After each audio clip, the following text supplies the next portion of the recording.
भगवान शंकर के पहले शिष्य कौन थे? क्या भगवान शंकर और शिव एक ही हैं? भगवान शंकर ध्यान मुद्रा में क्यों रहते हैं? इनका जन्म कैसे हुआ? इनकी कितनी पत्नियां थीं? आज की इस वीडियो में हम इन्हीं सभी प्रश्नों का उत्तर जानेंगे। तो चलिए जानते हैं। भगवान शिव को सनातन संस्कृति देवों के देव महादेव कहा जाता है। इसके अलावा हिंदू धर्म को मानने वाले उन्हें भगवान शंकर भी कहते हैं। उनके महेश, रुद्र, गंगाधर, भोलेनाथ, गिरीश जैसे कई नाम हैं। तंत्र साधना करने वाले भगवान शंकर को भैरव भी कहते हैं। भगवान शंकर को सौम्य और रौद्र दोनों रूपों में पूजा जाता है। भगवान शिव को त्रिदेवों में संहार का देवता माना जाता है। वैसे तो भगवान शिव को हमेशा कल्याणकारी माना जाता है, लेकिन वे लय और प्रलय दोनों को अपने अधीन रखते हैं। भगवान शिव सुर और असुर दोनों को समान दृष्टि से देखते हैं। इसलिए कथा कहानियों में कई राक्षसों के उनकी कठिन तपस्या करने की जानकारियाँ मिलती हैं। भगवान शिव के कई अनन्य भक्त में एक लंकापति रावण भी हुए। कई राक्षसों ने उन्हें अपने तप से प्रसन्न कर मनचाहा वरदान पाया।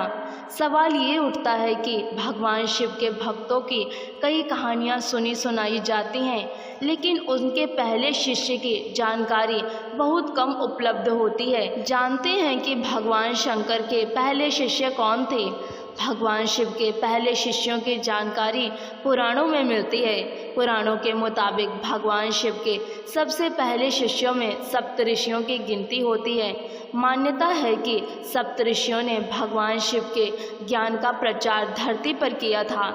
इसी वजह से विभिन्न धर्म और संस्कृतियों की उत्पत्ति हुई। ये भी माना जाता है कि भगवान शिव ने ही गुरु शिष्य की परंपरा की शुरुआत की थी। शिव के सबसे पहले शिष्यों में बृहस्पति, विशालाक्ष, शुक्र, महेंद्र, प्राचेतस, मनु, सहस्त्राक्ष और भरद्वाज शामिल थे। भगवान शिव की उत्पत्ति कैसे हुई? क्या शिव और शंकर एक हैं? भगवान शिव की कितनी पत्नियां थीं? भगवान शिव के पहले शिष्य कौन थे? सप्तऋषि किसके शिष्य थे? भगवान शंकर, माता पार्वती, माता सती, महाकाली, देवी उमा, धर्म भगवान शंकर किसका ध्यान करते हैं? देवों के देव महादेव के आराध्य कौन हैं? क्या भगवान शंकर और शिव एक ही हैं? ज़्यादातर सनातन परंपरा के अनुयायी शिव और शंकर को एक ही मानते हैं। हालांकि शिव पुराण में जिक्र किया गया है कि सबसे पहले एक प्रकाश पुंज की उत्पत्ति हुई।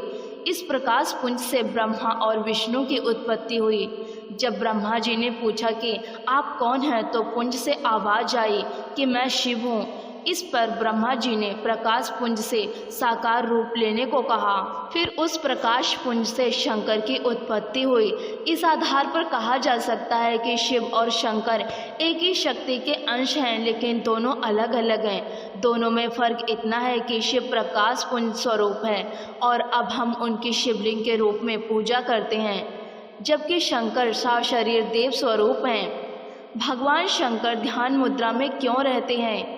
कुछ पुराणों में भगवान शंकर को शिव इसलिए कहते हैं क्योंकि वे निराकार शिव के समान हैं। निराकार शिव को ही शिवलिंग के रूप में पूजा जाता है। ज़्यादातर जगहों पर भगवान शंकर को योगी के रूप में दिखाया जाता है। कई जगह देखा जाता है कि भगवान शंकर खुद आंखें बंद किए ध्यान मुद्रा में बैठे हैं। कभी सोचा है कि आखिर देवादिदेव महादेव किसका ध्यान कर रहे हैं?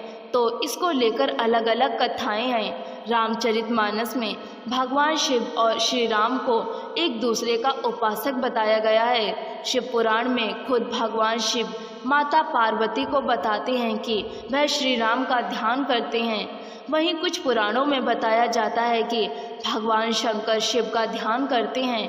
कुछ जगहों पर भगवान शंकर को शिवलिंग का ध्यान करते हुए भी चित्रित किया गया है। इससे भी साफ होता है कि शिव और शंकर दो अलग अलग सत्ताएं हैं। भगवान शिव का जन्म कैसे हुआ?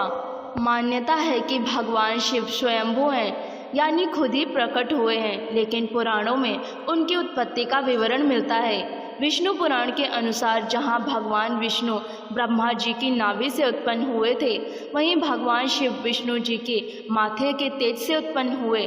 विष्णु पुराण के मुताबिक माथि के तेज से उत्पन्न होने के कारण ही शिव शंभु हमेशा योग मुद्रा में रहते हैं। वहीं भगवान शिव से एक और मान्यता जुड़ी है कि नंदी और महाकाल भगवान शंकर के द्वारपाल हैं और रुद्र देवता शंकर की पंचायत के सदस्य हैं। शिव जी की कितनी पत्नियां थीं? ज़्यादातर जगहों पर भगवान शिव की 2 पत्नियों का ही उल्लेख मिलता है। इनमें पहली देवी सती और दूसरी माता पार्वती। वहीं अगर हिंदू पौराणिक कथाओं की माने तो महादेव ने 1-2 नहीं बल्कि 4 विवाह किए थे। उनके सभी विवाह आदि शक्ति से ही हुए थे। भगवान शिव का पहला विवाह माता सती के साथ हुआ। वह प्रजापति दक्ष की बेटी थी। माता सती के पिता ने जब भगवान शिव का अपमान किया तो उन्होंने यज्ञ कुंड में खुद को भस्म कर अपने प्राण की आहुति दे दी। इसके बाद उन्होंने हिमालय की बेटी पार्वती के रूप में जन्म लिया। माता पार्वती के रूप में आदि शक्ति ने भगवान शिव से दूसरा विवाह किया। धर्म ग्रंथों में भगवान शिव की तीसरी पत्नी देवी उमा को बताया जाता है। वहीं उनकी चौथी पत्नी माँ महाकाली को बताया गया है। अगर आप लोगों को कहानी अच्छी लगी है तो वीडियो को लाइक ज़रूर करें और इसे शेयर भी करें। और इसी तरह की वीडियोस और कहानियाँ देखने के लिए हमारे चैनल हिंदी कहानियों के बॉक्स को सब्सक्राइब ज़रूर करें। वीडियो देखने के लिए आपका बहुत बहुत शुक्रिया।